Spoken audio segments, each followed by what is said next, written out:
$100 billion. Ya Allah. Ya Allah. Ya Allah. Ya Allah. Ya Allah. Ya Allah.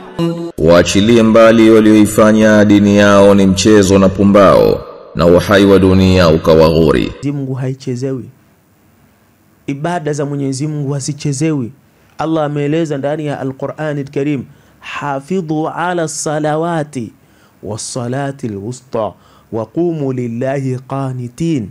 Tuzihifadhi sala, tuzichunge sala. Yani maana yake hutakiwi kucheza katika sala. Hutakiwi kufanya mchezo katika ibada ya sala. Wewe unafanya mchezo katika ibada ya sala. Lakini pia hutakiwi kufanya mchezo katika ibada ambazo Allah ameziweka. Allah amefanya mji wa Maka pamoja na mji wa Madina ni miji mitukufu. Wewe unakwenda kule unakwenda kucheza. Unakwenda kuonyesha show off. Subhanallah. Kwa nini usicheze sehemu nyingine? Kwa nini msiendage Dubai huko mkaonyesha? Kwa nini msiende Uturuki huko mkaonyesha show off zenu? Kwa nini msiende huko maeneo mengine ambapo mnaendaga kwa ajili ya kufanya mambo yenu? Kwa nini uende sehemu tukufu ya mji wa Maka pamoja na Madina? Uende kufanya show off yani pale. Na hawa ambao pia nyie matajiri mnaowalipia watu design hii. Yani na nyie matajiri ni kweli mna ikhlasi na uchamungu wa kweli kwa ajili ya dini. Mtakwenda kuulizwa mbele ya Allah Subhanahu wa Ta'ala, na pesa zenu hizo Allah atakwenda kuwauliza. Kuna watu wana haki ya kupewa, hamuwapi. Mnawapa watu wasiokuwa na msingi, wasiokuwa na maana kabisa, ambao wanafanya vitu vya ajabu visivyokuwa na misingi ya dini, bali ni kudhalilisha dini na kushusha thamani ya Uislamu. Yani leo hii asiyekuwa Muislamu akiona kuna mtu anafanya tu kwenye shofu kwenye sehemu ya Al-Kaaba, kwenye ardhi ya Maka, kwenye ardhi ya Madina, hivi itakuwaje? Yani maana yake si wanachukulia kama Uislamu ni poa poa tu. Maana yake utachukulia Uislamu ni kitu cha kawaida tu. Yani maana yake katika Al-Kaaba ambao tukufu tunaielekea kwa lengo la kufanya ibada. Alafu leo kuna mtu anakwenda kufanya yani anakwenda kuleta tu maneno ya porojo, maneno tu ya shofu. Subhanallah. Kwa hakika ni kuudhalili Uislamu. Na nyinyi ambao mnadhamini vitu kama hivi, Allah atakwenda kuwauliza siku ya Kiyama.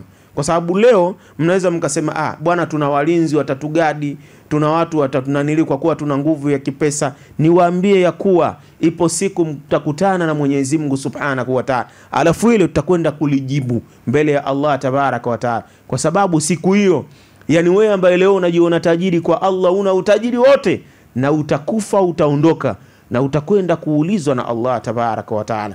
Wewe ulidhamini mtu kwenda kufanya mchezo katika ardhi ya Maka pamoja na ardhi ya Madina, kwenda kufanya mipango yako ambayo ya kibiashara zako, ukashindwa kufanya vile ambavyo venye kheri na kutafuta radhi za Mwenyezi Mungu Subhanahu wa Ta'ala. Allah atakukamata na Allah atakuonyesha wako wapi wakina Karuni, wako wapi wakina Firauni, walikuwa ni majeuri, walikuwa ni nani. Mwisho wa siku wameingia katika ardhi ya Allah, na Allah atawaadhibu tena adhaban shadida kwa kufanya vitu ambavyo havina msingi kabisa, vitu vya ajabu kabisa. الذين اتخذوا دينهم لعبا ولهوا وغرتهم الحياة الدنيا وذكر به أن تبسل نفس بما كسبت ليس لها من دون الله ولي ولا شفيع ليس لها من دون الله ولي ولا شفيع وإن تعدل كل عدل لا يؤخذ منها أولئك الذين أبسلوا بما كسبوا لهم شراب من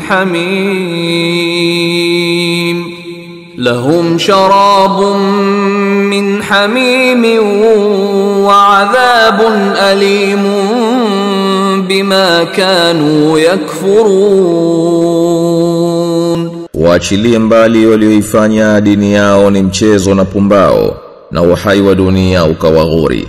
Nawe kumbusha kwayo, isije nafsi ikaangamizwa kwa sababu ya iliyoyachuma.